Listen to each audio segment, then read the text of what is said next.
Assalamualaikum warahmatullahi wabarakatuh. Halo semua militan seni perang. Kita akan membahas pertempuran di kawasan Verdun di Prancis. Battle of Verdun merupakan peperangan terbesar dan berlarut-larut selama Perang Dunia ke-1. Pasukan Jerman yang mengerahkan kekuatannya secara besar-besaran, khususnya persenjataan artileri berkaliber besar dan ratusan ribu pasukan infanteri, berhadapan langsung dengan pasukan Prancis yang secara mati-matian mempertahankan kota strategis Verdun. Kisah ini bersumber dari majalah angkasa edisi koleksi Great Battle in World War I, pertempuran terhebat dalam Perang Dunia ke-1.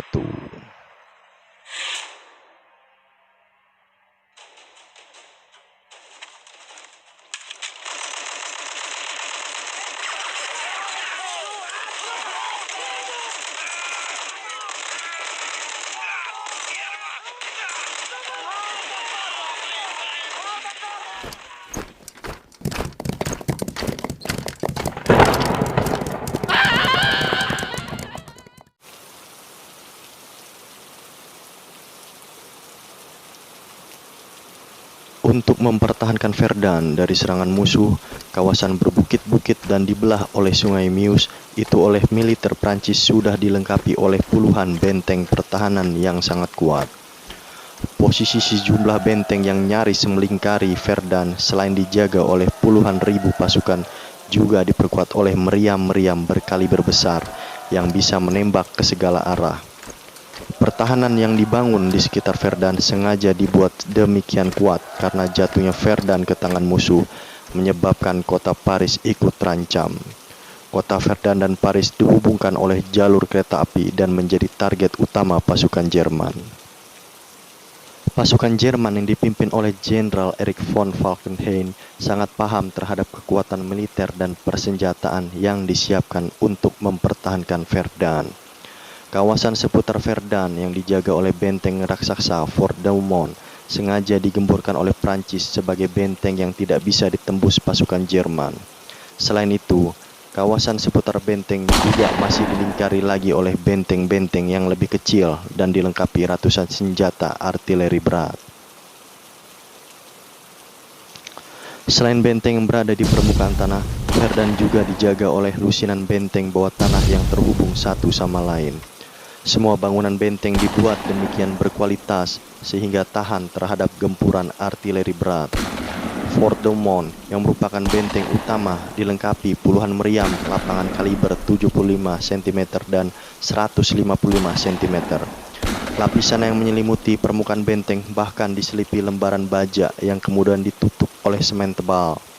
Tapi ada kelemahan yang terjadi di Fort Douaumont karena meriam-meriam kaliber 155 cm ternyata belum terpasang semua hingga awal tahun 1916. Demi menjaga kerahasiaan sistem pertahanan dan persenjataan, semua meriam yang dipasang di setiap benteng seputar Verdun sulit dilihat dari luar. Posisi semua meriam tersembunyi di balik bunker yang berstruktur sangat kuat. Meriam kaliber 75 cm khusus dioperasikan untuk menghantam sasaran yang berada di samping kiri kanan benteng. Sedangkan meriam kaliber 155 cm dioperasikan untuk menghantam gelombang pasukan infanteri yang datang menyerbu pada jarak yang masih jauh.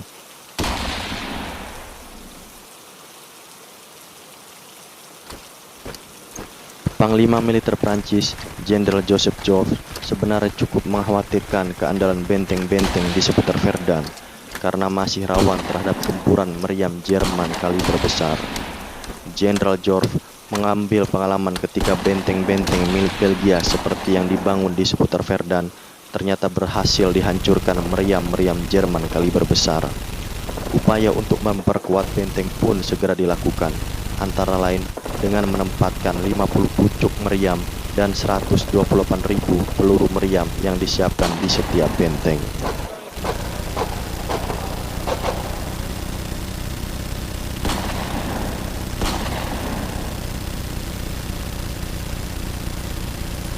Namun kendati Verdun dipertahankan oleh puluhan benteng yang sangat kuat, ratusan ribu pasukan Jerman yang telah disiapkan tetap berambisi untuk menyerang dan menguasainya. Tujuan utama pasukan Jerman di bawah komando Jenderal Falkenhayn adalah secepatnya menguasai Verdun dan menimbulkan korban jiwa di pihak pasukan Prancis dalam jumlah besar. Untuk melancarkan serbuan ke Verdun, Jenderal Falkenhayn kemudian mempercayakan komandan pasukan Fifth Army Jerman kepada putra mahkota Kekaisaran Jerman, Prince Wilhelm.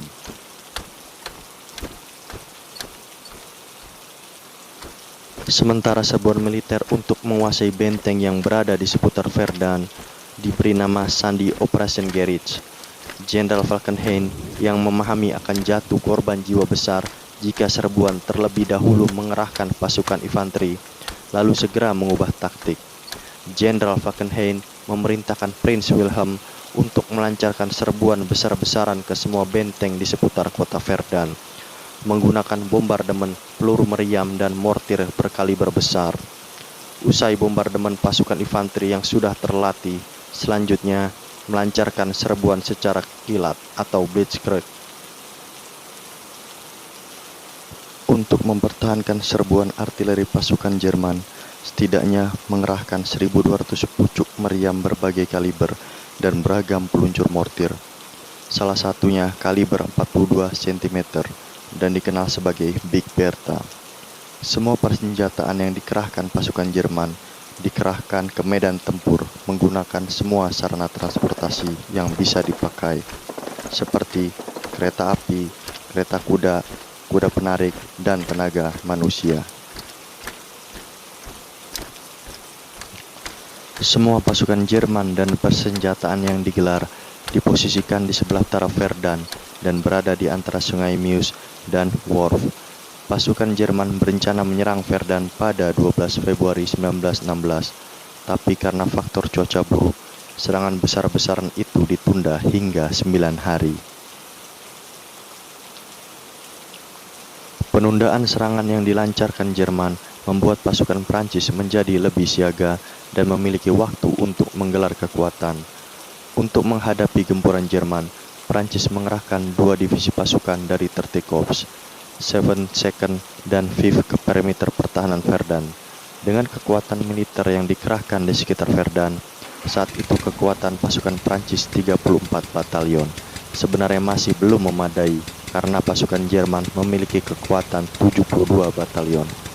Sementara persenjataan yang disiapkan pasukan Prancis kalibernya juga jauh lebih kecil dibandingkan kaliber meriam-meriam raksasa Jerman.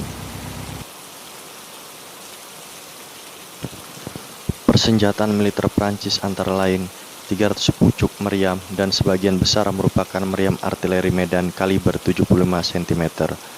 Meriam ini jelas belum mampu mengimbangi persenjataan pasukan Jerman yang khusus didatangkan menggunakan kereta api. Selain memiliki 72 batalion, pasukan Jerman juga diperkuat oleh 1.400 meriam kaliber besar, termasuk meriam super kaliber 360 cm dan mortir super kaliber 410 cm. Dua senjata kaliber super itu memiliki peluru meriam yang besarnya hampir seukuran manusia dewasa dan merupakan peluru meriam yang sanggup menjebol benteng pertahanan di Verdun jika mengenai sasaran. Meriam raksasa milik Jerman yang diproduksi di Krupp itu kendati pelurunya sulit diarahkan, bisa ditembakkan dari jarak 32 km. Jarak yang relatif aman dan jauh dari jangkauan meriam maupun pasukan infanteri Prancis. 21 Februari 1916, gempuran ke benteng-benteng Verdun dilancarkan oleh Jerman dan dibuka dengan tembakan meriam 38 cm dan disusul oleh gempuran meriam raksasa lainnya. Ledakan yang ditimbulkan oleh peluru meriam yang menghantam sasaran segera menunjukkan kedahsyatannya. Tembok benteng yang terkena hancur dan puing-puingnya berterbangan di udara. Sementara tubuh manusia atau kuda yang terhantam hancur berkeping-keping. Demikian juga dengan tempat dudukan meriam, turut jebol ketika peluru meriam raksasa tepat menghantamnya. Suara gelegar meriam seperti petir membahana sepanjang hari, dan pasukan Prancis yang hanya bisa bertahan di benteng sama sekali tak bisa melancarkan serangan balasan.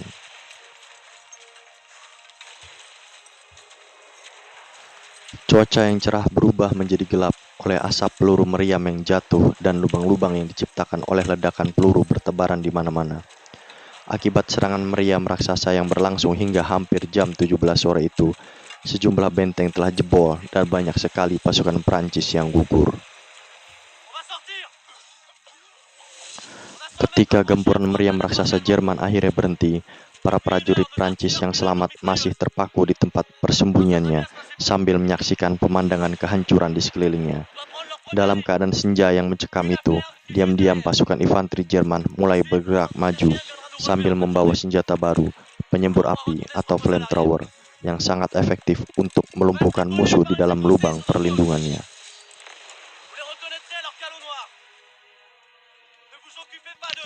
Pasukan Prancis yang sedang bertahan di sebelah timur Sungai Meuse masih belum siap ketika pasukan infanteri Jerman yang bergerak dalam formasi kecil datang menyerbu. Korban di pihak pasukan Prancis pun berjatuhan, dan pertahanan yang dibangun Prancis mulai goyah.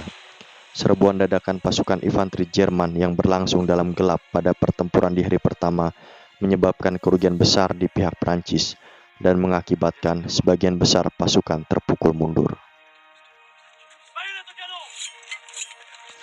22 Februari 1916, pasukan Jerman mengerahkan serbuan infanteri dadakan, shock troop, dalam jumlah besar dan melibatkan pasukan Jerman 3rd, 7th Reserve, dan 8th. Seperti air bah, pasukan Jerman dengan bayonet terhunus terus melabrak maju dan membuat pasukan Prancis yang bertahan berusaha mundur teratur. Semua pasukan infanteri Jerman yang bergerak menuju pinggiran kota Verdun berhasil menusuk pertahanan Prancis hingga 5 km dan menguasai pinggiran desa Flabas. Kemajuan pasukan Jerman untuk sementara terhenti setelah 2 batalion pasukan Prancis berkekuatan sekitar 1.000 pasukan di bawah komando Kolonel Emil Drayen datang untuk melakukan perlawanan. Tapi pasukan Kolonel Drayen yang berusaha menahan serangan Jerman akhirnya terpukul mundur dan berusaha bertahan di kawasan Samokneuk-Beumont. Setelah bertempur gigih, Kolonel Drayen dan sebagian besar pasukannya gugur dan hanya 118 prajurit yang berhasil lari menyelamatkan diri. Pasukan Jerman yang moral tempurnya makin meningkat terus bergerak maju dan berusaha menguasai desa berikutnya, Bois-de-l'E, RB Bois. 23 Februari 1916, pasukan Prancis kembali melancarkan serangan balasan dan berusaha menyelamatkan desa Bois, tapi berhasil dipukul mundur. Pasukan Jerman kemudian melakukan serangan melambung dan berhasil memukul mundur pasukan Prancis yang mencoba terus bertahan di lini berikutnya. Desa Bois akhirnya jatuh ke tangan Jerman, tapi harus dibayar mahal mengingat banyaknya personel pasukan yang gugur. Meskipun dalam situasi pertempuran yang makin menghebat, pasukan Prancis masih berusaha keras mempertahankan desa-desa berikutnya, seperti Samokneuk yang merupakan garis pertahanan terdepan pasukan Prancis. 24 Februari 1916, terdesaknya pasukan Prancis yang sedang berusaha keras mempertahankan Verdun terjadi secara merata, termasuk pasukan 30 Korps yang terpukul hingga garis pertahanan kedua pada Perang Sengit. Tapi kondisi pasukan 30 Korps yang nyaris hancur berhasil diselamatkan setelah tiba bala bantuan dari pasukan 20 Korps di bawah pimpinan Jenderal Balfour. Kehadiran pasukan yang masih segar itu segera mengubah medan perang menjadi semakin sengit dalam pertempuran maju mundur yang berlangsung hingga petang hari. Tanda-tanda bahwa pasukan Jerman yang sulit dibendung tinggal menunggu waktu untuk menguasai Verdun mulai dirasakan para petinggi militer Prancis. Kepala Staf Angkatan Darat Prancis, Jenderal de Castelnau, lalu mengusulkan kepada Panglima Militer Prancis, Jenderal Joly, untuk memerintahkan Jenderal Philippe Pétain, Komandan Flank Second Army, menempatkan seluruh pasukannya di Verdun. Usulan Jenderal Castelnau langsung disetujui, apalagi pada saat itu pasukan Jerman yang sudah menguasai Beaumont terus bergerak maju menuju Hasselt guna menguasai benteng kebanggaan Prancis, Fort Douaumont. 25 Februari 1916, setelah bertempur dengan korban yang cukup besar, Fort Douaumont akhirnya jatuh ke tangan pasukan Jerman. Pada hari ketiga pertempuran tersebut, pasukan Prancis yang tinggal 68 personel dan dalam kondisi kelelahan justru menyerah sehingga pasukan Jerman dengan mudah menguasai benteng kebanggaan Prancis itu. Jatuhnya Fort de Mont segera disusul jatuhnya benteng Fort Vaux dan dilanjutkan pergerakan pasukan Jerman menuju utara dengan sasaran kawasan Brest, Fort Sauvel, dan Daumlop. Kemajuan pasukan Jerman yang demikian cepat itu sontak menimbulkan kepanikan besar di Verdun. Evakuasi untuk mengungsikan penduduk kota Verdun yang terancam serbuan pasukan Jerman pun segera berlangsung penuh kepanikan karena kacaunya garis komando dan komunikasi.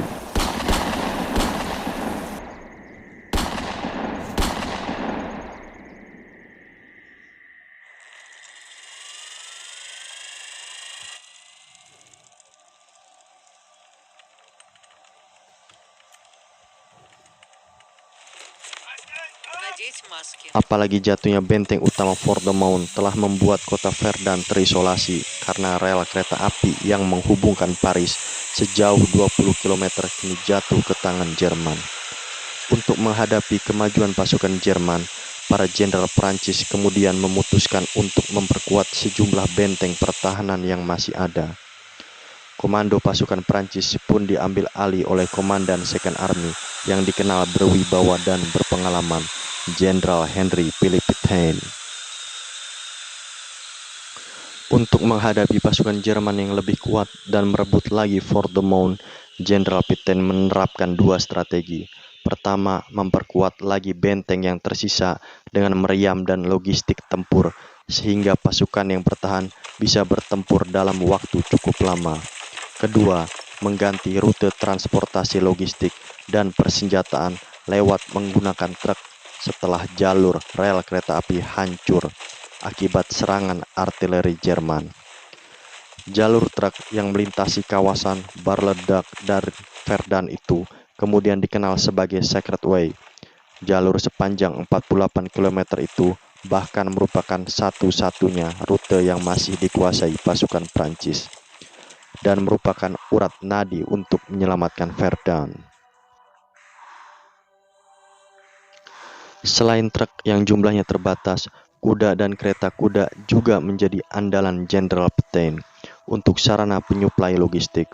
Sebanyak 3.000 truk hilir mudik siang malam selama 7 bulan untuk mengangkut logistik tempur dan transportasi pasukan. Jenderal Pétain sengaja merotasi pasukan yang bertugas dalam waktu cepat agar kondisi mereka tetap bugar dan sekaligus turut mengurangi jumlah pasukan yang gugur akibat kelelahan. Jenderal Pétain juga memerintahkan menggempur pasukan Jerman menggunakan meriam dan menghindari serangan menggunakan gelombang manusia. Taktik ini berimbas pada berkurangnya pasukan Prancis yang gugur. Sebaliknya, penggunaan serangan artileri secara maksimal mengakibatkan jumlah korban tewas di pihak pasukan Jerman terus meningkat setiap harinya. 6 Maret 1916, untuk mendobrak pertahanan Prancis, 3 korps pasukan Jerman, 6 Reserve, 15, dan 5th Reserve bergerak melambung dari sayap kanan dan kiri untuk menjepit pertahanan pasukan Prancis di Bukit Mortholm dan Côte de Port. Pertempuran sengit yang melibatkan gempuran artileri dan serangan infanteri dari kedua belah pihak menimbulkan korban yang sangat besar. Ribuan mayat bertebaran di sepanjang bukit akibat pertempuran jarak dekat demi mempertahankan tanah dari meter ke meter. Namun setelah melalui pertempuran sengit dan ribuan pasukannya gugur, Jerman akhirnya berhasil menguasai Bukit Mortholm pada bulan Mei. Keberhasilan pasukan Jerman menguasai Mortholm membuat moral tempurnya naik dan Prince Wilhelm pun makin berambisi untuk melancarkan serangkaian ofensif terhadap Verdun. Sebaliknya, keberhasilan pasukan Jerman di Mortholm membuat para komandan tempur pasukan Prancis terpukul. Jenderal Pétain yang saat itu memegang komando Army Group dibantu 2 jenderal lainnya, Jenderal Nivelle dan Mangin, berusaha menaikkan semangat tempur dan menyusun strategi baru. Moral tempur pasukan Prancis kembali bangkit setelah Mayor Sylvain Raynal yang bertempur bersama 600 pasukannya berjuang gigih mempertahankan Fort Vaux. Tapi setelah bertempur selama 1 minggu dengan gagah berani, Fort Fox akhirnya jatuh ke tangan Jerman. Kegigihan pasukan Prancis bahkan membuat Prince Wilhelm salut dan memberi penghargaan kepada Mayor Reynal dengan mengembalikan pedang tempurnya. 20 Juni 1916, kegigihan pasukan Prancis dalam bertempur membuat Jerman makin terhambat kemajuannya dan memutuskan untuk melancarkan serangan menggunakan gas beracun. Serangan gas beracun sempat mengakibatkan rontoknya pertahanan pasukan Prancis dan kemajuan pesat pasukan Jerman ke kawasan Verdun. Tapi kemajuan pasukan Jerman kehilangan momentumnya karena medan tempur yang sedang berlangsung di Somme mengakibatkan pasukan Jerman terpukul. Akibatnya sebagian kekuatan Jerman yang sedang digerakkan ke Verdun diperbantukan menuju Somme. Serangan pasukan sekutu di Somme yang dimotori oleh pasukan Inggris pada 1 Juli 1916 selain berakibat pada tertahannya gerak maju pasukan Jerman, juga berakibat pada terpukul mundurnya pasukan Jerman oleh Prancis di Verdun. Pada musim semi, pasukan Prancis bahkan mulai berhasil merebut sejumlah kawasan yang semula diduduki oleh pasukan Jerman. Akhirnya setelah bertempur selama 11 bulan, pasukan Prancis berhasil mengusir pasukan Jerman dari kawasan Verdun, meskipun harus melalui perang brutal dengan korban besar. Secara strategi tempur, Prancis berhasil memenangkan pertempuran di Verdun. Sebaliknya, militer Jerman telah gagal untuk menguasai kota Verdun. Sekian dari kami, Seni Perang. Mohon maaf bila ada kekurangan dan kesalahan. Sampai jumpa di video-video selanjutnya. Salam Seni Perang.